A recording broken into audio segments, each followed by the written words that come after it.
Bonjour et bienvenue sur Orientation TV.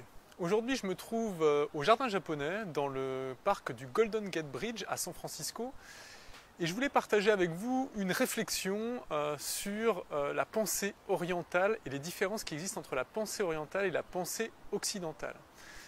Alors cette réflexion en fait elle est issue de travaux que j'ai réalisés il y a quelques années par rapport à des études sur la Chine et le Japon. Et en rentrant dans ce jardin japonais, je me suis tout d'un coup souvenu de toutes ces connaissances que j'avais acquises à l'époque.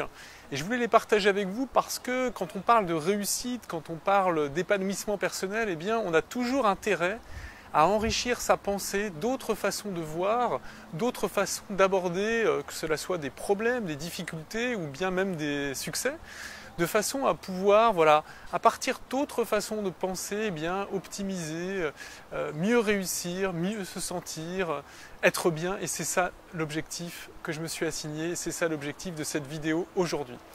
Alors, l'une des différences fondamentales qui existent entre la pensée orientale et la pensée occidentale, elle tient à ce qu'on appelle le locus de contrôle, c'est-à-dire c'est le lieu de contrôle de la réalité.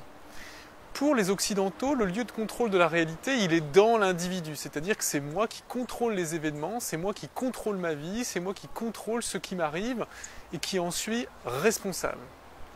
Alors ça induit forcément ce type de rapport à la réalité, un certain nombre de comportements dont on va voir les différences avec la pensée orientale.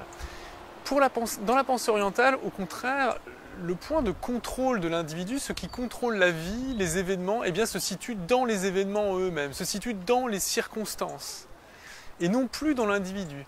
Ce qui fait que finalement, l'individu n'est pas vraiment responsable de ce qui lui arrive, c'est plutôt les événements, les circonstances, un certain nombre de facteurs externes qui sont responsables de ce qui lui arrive.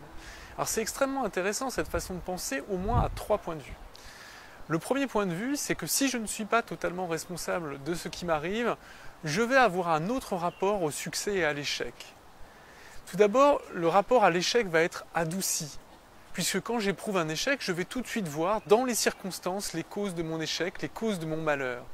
Et ce qui fait que dans la pensée orientale est plus douce vis-à-vis de ceux qui font des erreurs, vis-à-vis de ceux qui ont des échecs, vis-à-vis de ceux qui rencontrent des malheurs dans leur vie. Et puis par rapport au succès également.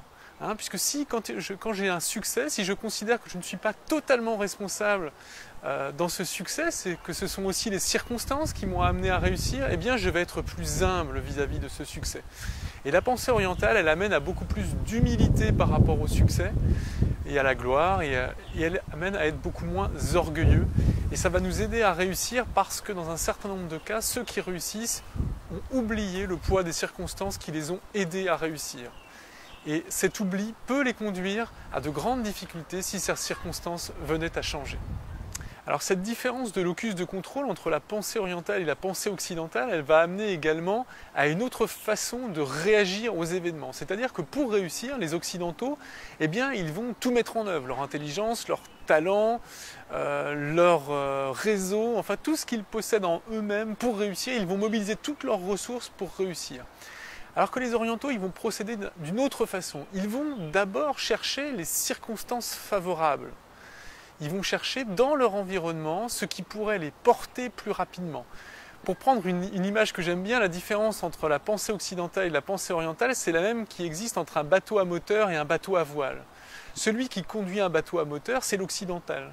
Finalement, il pense qu'avec son gros moteur, il va pouvoir remonter le courant, il va pouvoir atteindre son objectif et il a créé lui-même les moyens d'y arriver. Alors que l'oriental, lui, va plutôt chercher dans les circonstances de la même façon que le marin cherche dans le vent et dans les courants ce qui va porter son navire, eh bien l'oriental va chercher dans les circonstances les facteurs qui vont l'aider à réussir. Philippe Gabilier, qui a écrit et qui a beaucoup parlé de la chance, a cette citation, d'ailleurs il définit la chance comme l'art de gagner des concours de circonstances. Eh bien l'oriental finalement c'est quelqu'un qui cherche à jouer sa chance, à créer sa chance, en gagnant des concours de circonstances, et c'est pour ça qu'il est toujours à l'écoute de son environnement pour aller chercher tout de suite ce qui va faire la différence, ce qui va le porter plus vite et plus loin que la simple mobilisation de ses ressources personnelles. Donc si vous avez envie de réussir, peut-être qu'à un moment donné, cherchez les courants favorables, cherchez les circonstances favorables, cherchez dans votre environnement ce qui pourrait accélérer votre réussite, eh bien ça peut vous aider à aller plus vite et à aller plus loin, et en tout cas à ce que ça soit plus facile. Enfin, le troisième point qui est extrêmement important, la différence entre la pensée orientale et la pensée occidentale, eh bien, c'est forcément le rapport aux obstacles.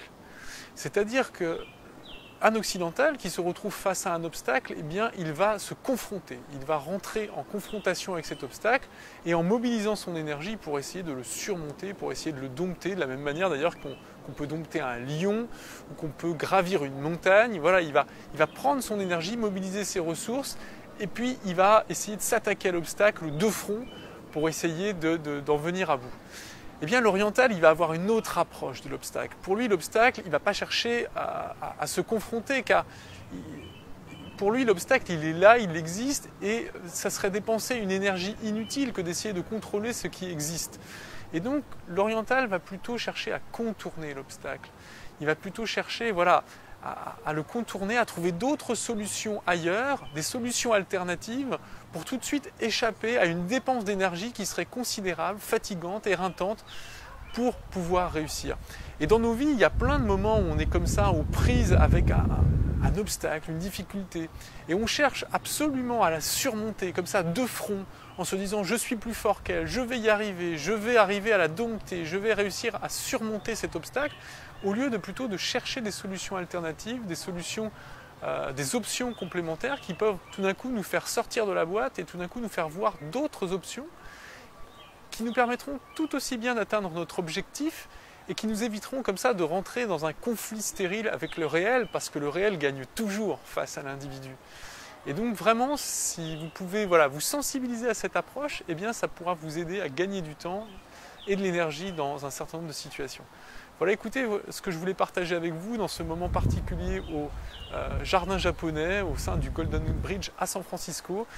Eh bien, je souhaite que cette vidéo vous soit utile. En tout cas, c'est le sens que j'y ai mis, le cœur que j'y ai mis. Partagez-la auprès de vos amis, sur les réseaux sociaux, pour faire connaître cette autre façon de voir qu'est la pensée orientale. Et puis, je vous dis à très bientôt sur Orientation TV. L'aventure continue, encore 6 jours à San Francisco. Je vais aujourd'hui continuer à explorer le Golden Gate Bridge qui semble receler des mystères particuliers, et je vous ferai part forcément de mes réflexions s'il y a quelque chose que je sens qui peut vous être utile. Voilà, écoutez, je vous dis à très bientôt sur Orientation TV et bonne chance.